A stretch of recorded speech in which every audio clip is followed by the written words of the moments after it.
So as I mentioned, this is the last Shabbat of the 7 Shabbatot that lead us from Tisha B'Av to Rosh Hashanah. It's the Shabbat. This year we read a double parsha of Nitzavim-Vayelech.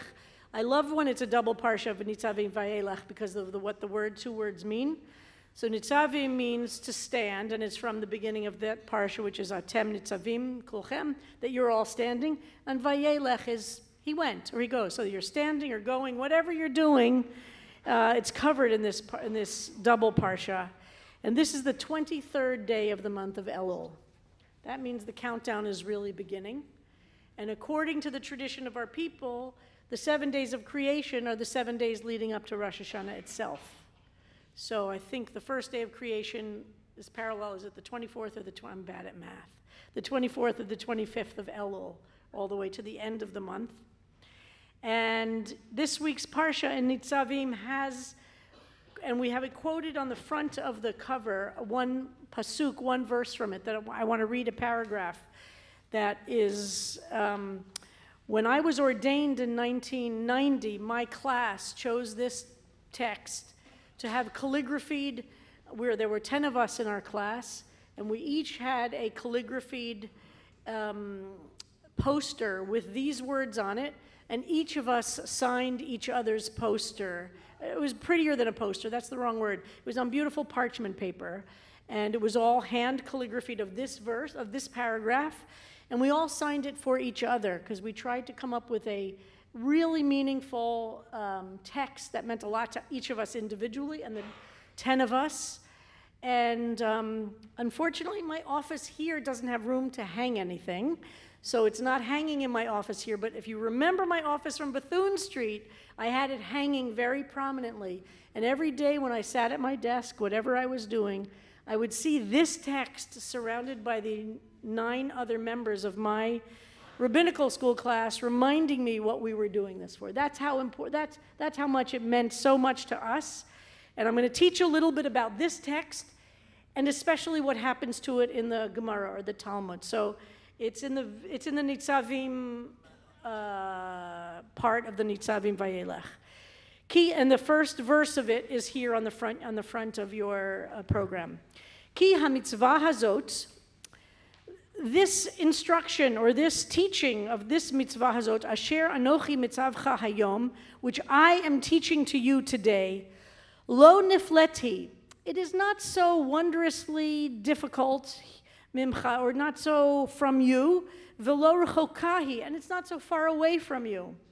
Lo vashamayim hi, it is not in the heavens, lemor mi ya'leh, so that somebody would say, who could possibly go up to Hashemayma, up to the heavens, and take it down? Who could go up that far? It's too far away that we might get it.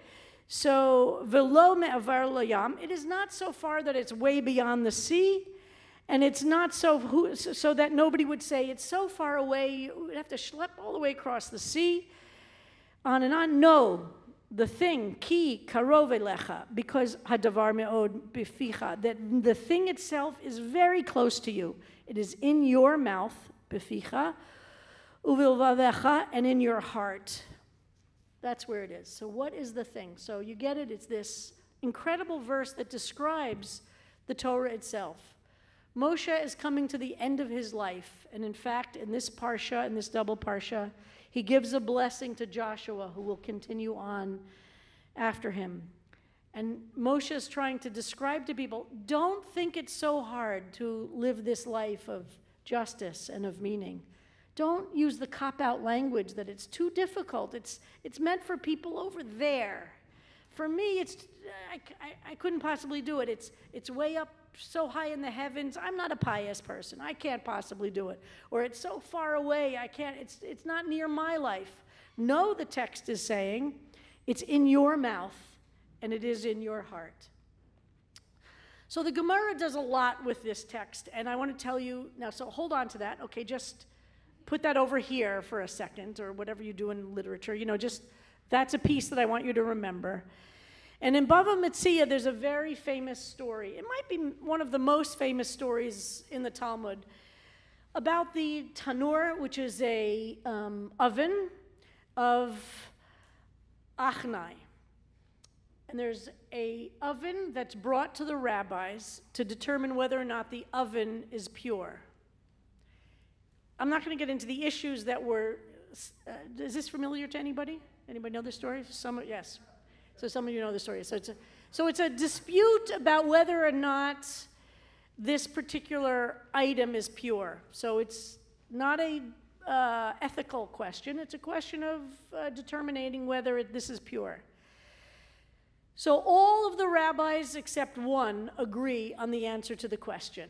So there's complete agreement, or there's the majority decision is absolutely in one direction, but one rabbi, very famous rabbi, of course, Rabbi Eliezer, disagrees with the rest.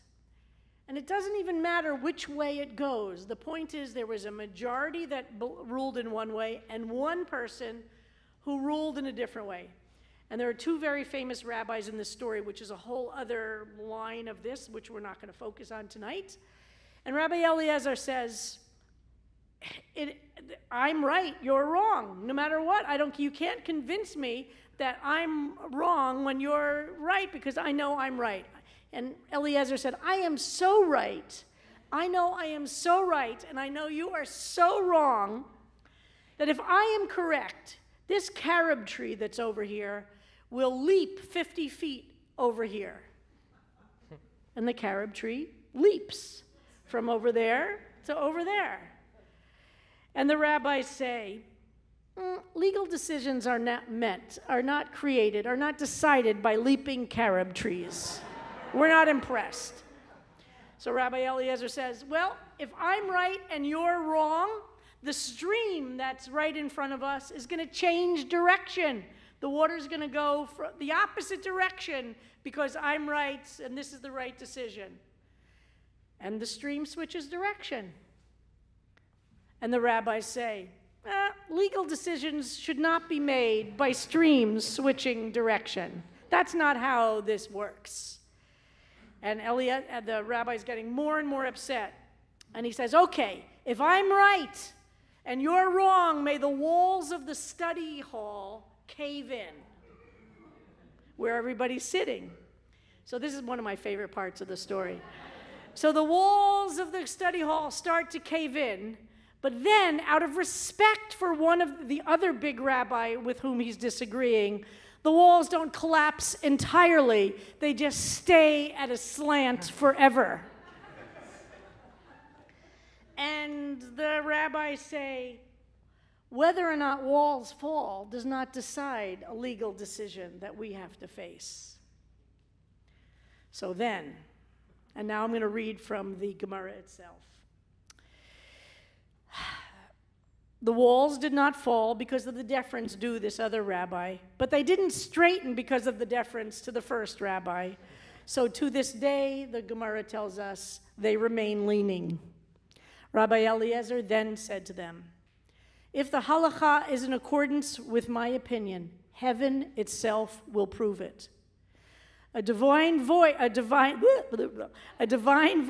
emerged from the heavens and said, why are you differing with Rabbi Eliezer, as the halacha is in accordance with his opinion? This is heaven itself now saying, forget the stream, forget the walls, forget the carob tree. Heaven itself has said what's right and wrong. And then Rabbi Yehoshua said, Lo bashamayim hi. It is not determined in heaven how we on earth need to live. The needs of human beings have to be determined through the prism of human experience. These are not laws made for the heavens or the angels. These are traditions that are made for people to actually live. It is so lo bashamayim hi, quoting that section that you had in the bucket over here from Nitzavim.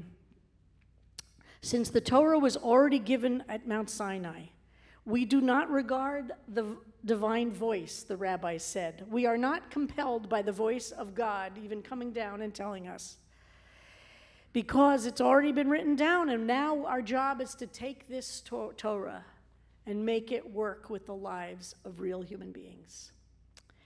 Since the majority of the rabbis disagreed with Rabbi Eliezer, I'm not making this up, by the way. This is word for word. Okay, a little bit I'm making it up, but it's mostly word for word. since the majority of the rabbis disagreed with the opinion, the halacha does not go according to his opinion, even though the heavens itself said he was right and everybody else was wrong. Years after, we're told, Rabbi Natan, and I'm leaving out again the personalities, encountered Elijah the prophet himself and said to Elijah, "What did the Holy One, blessed be he, do at the time that this discussion and debate was happening?" And Elijah said, God smiled and said, "My children have triumphed over me. My children have triumphed over me," and smiled. Lo bashamayim hi, it is not in the heavens. This is such a remarkable story of the power of human beings to try and create meaning and purpose in life with our Jewish text, with our Jewish tradition, but finding a way to make meaning and purpose with the reality of what it is to be a human being.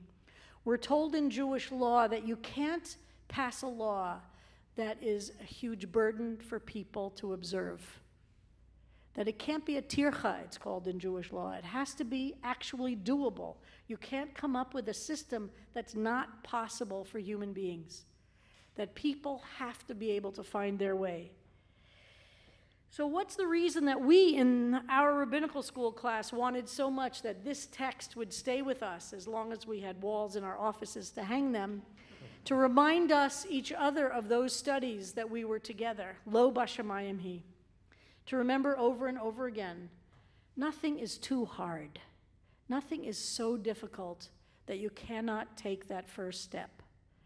Nothing is too difficult that you can't start saying, okay, now I'm going to study. Now I'm going to learn. Now I'm going to volunteer in the clinic even though I know nothing about immigration.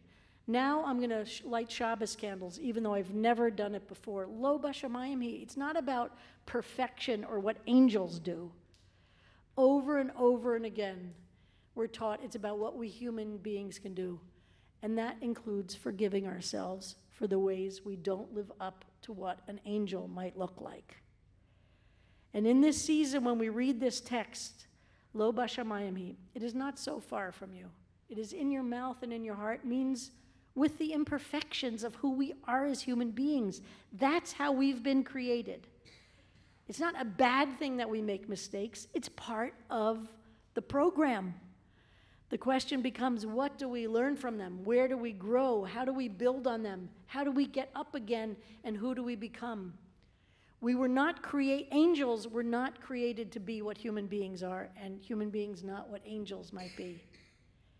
So in this season of trying to struggle for return and finding a place of deep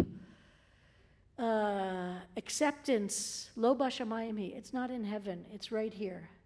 We have to put one foot in front of the other, find a way to make meaning and purpose with the lives we've been given, to let go of the expectations of what we might have imagined our lives to look like, just so that we would have room for the life we actually have. And that life is full of mistakes and full of falling down and full of real struggle. That isn't an aside to our lives. That is our life. Lo bashamayim hi. It's not made for angels up in heaven.